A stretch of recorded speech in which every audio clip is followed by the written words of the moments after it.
This is Lou. You're watching No Days Offs. Season 2. Always working.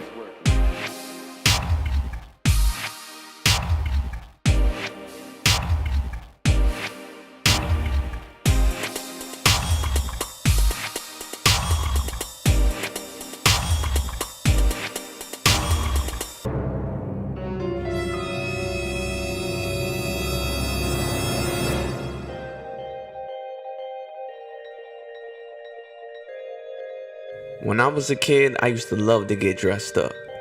Every Easter, we would go to Burlington Coat Factory and get new suits. And me and my brothers would either get matching suits or suits that were similar. You know, we used to look like a little singing group. And I always liked the feeling of having a suit on and getting dressed up.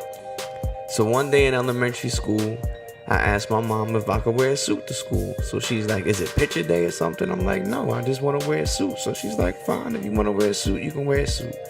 And at the time, Fisher-Price had this doctor set that came with like a stethoscope and all these other little doctor things.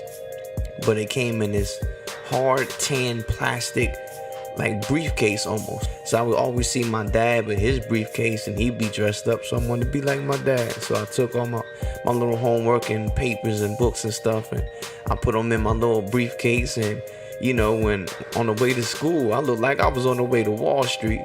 All the teachers was just amazed at me, you know, that this little kid wanted to wear a suit and bring a briefcase to school. So everything was great, man. I had like the best day of school ever. On the way home, a kid behind me who I'm still friends with to this day walks up and taps the kid in front of me and says, hey, he said something about your mama, and then pointed to me. So the little kid looks at me and says, I'm going to get my brothers, and runs straight to the apartment. First thing that came through my mind was that, one, I had never been in a fight before. I honestly did not know what to do. The only thing I could think of was to run. Run, Forrest, run! Run, Forrest! We're back here, you!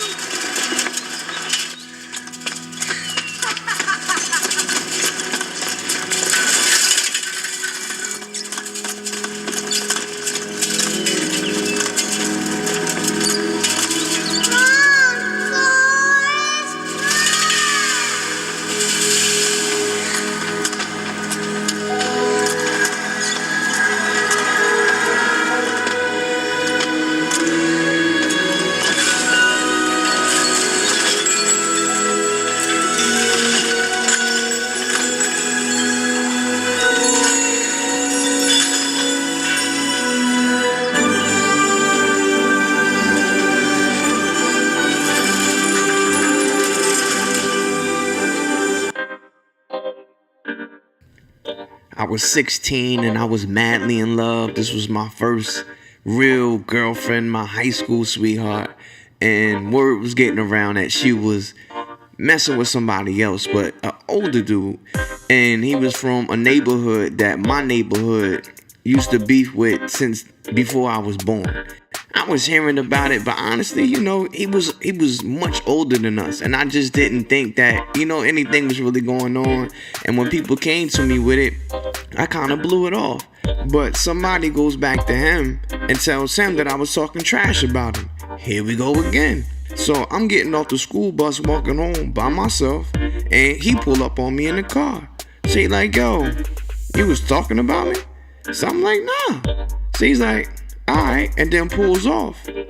So as he pulls away, it's like, I guess what had just happened kind of hit me. Like, damn, I just got punked.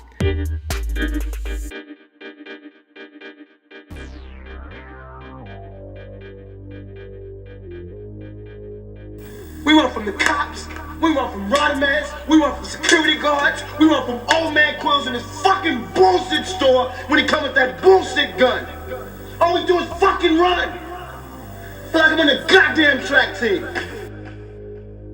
Yo, it took me right back to being a kid in elementary school all over again.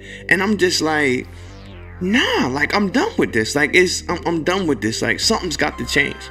The next day we had a field trip at school. That particular day, something was going on in the back of the school in like this field. So a large part of the school was already outside. So when we got there, we was catching like the let out more or less. So we all walked back there and I see everybody. I see all the upperclassmen. I was like a sophomore. So it was just like, I wanted to impress everybody. I'm like, yo, this is my moment. I don't know, for some reason I had a bandana in my pocket. So I takes the bandana on my pocket, I wraps it around my face, and I starts walking out with the crowd. You gotta snatch some collars and let them motherfuckers know you there to take them out anytime you feel like it. You gotta get the ground beneath your feet, partner. Get the wind behind your back and go out in the blaze if you got to. Otherwise, you ain't shit. You might as well be dead your damn self. As I got to like a clearing, it was just this innocent dude just sitting out there. And I just started running full speed ahead at this guy. Once I got up on him, I just knocked him out. And then the next person I saw, I knocked them out. And I just kept going and going and going until I ran out of people. And it wasn't that I really wanted to hurt nobody, because it's really not even in my nature. I was just so tired of being scared. I wanted to know what it felt like to be the bully for once. I wanted to know what it felt like to be the bad guy.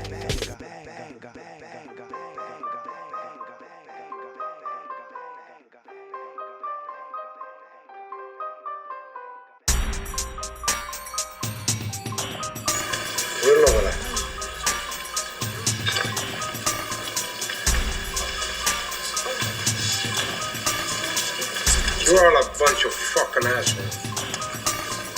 You know why? You don't have the guts to be what you want to be. You need people like me.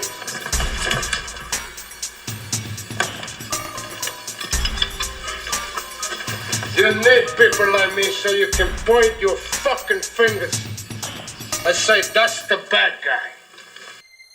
It was a little past the time that they said that he was supposed to come through. After some more time started to pass, nobody really thought that he was going to come through, but they always did this. This was like their thing.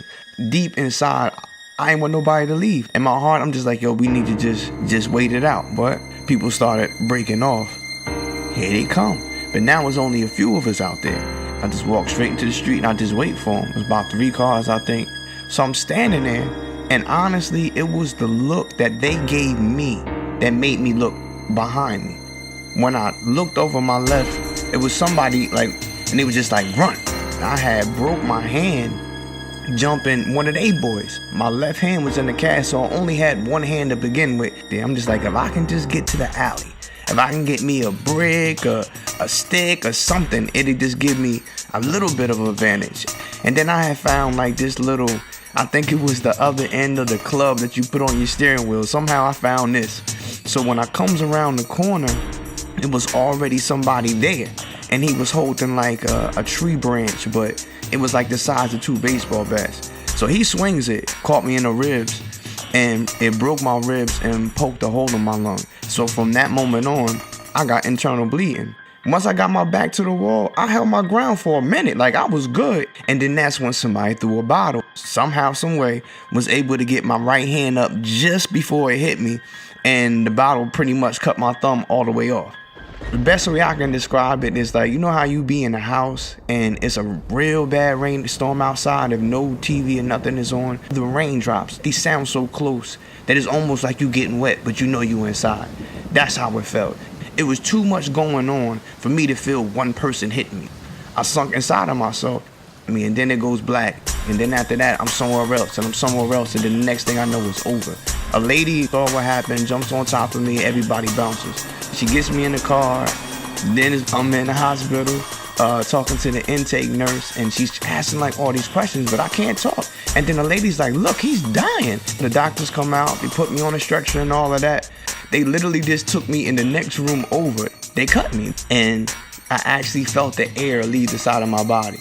I feel him stick something inside of my ribs, I guess to spread my ribs open so they can put the tube inside. I remember grabbing my chest, and then somebody holding my arm down, and then I felt them actually putting the holes inside of my lung, and then I blacked out.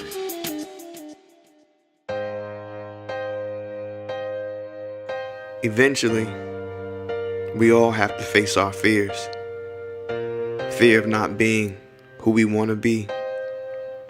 Fear of not living up to what the people around us expect us to be.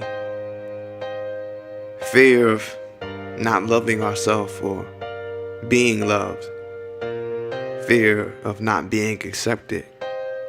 Fear of failing. And sometimes it seems easier not to try. And those are the thoughts that you have to fight.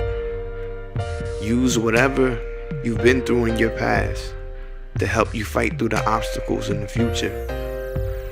There's going to be times when you feel like you're losing that fight. And that's okay. Everybody gets knocked down. Everybody. But the goal is not to stay down. Do whatever it takes to get back up. No matter how hard or how long. Keep working. Always be working at it. This is your life. Fight for it. Every single day. No days off.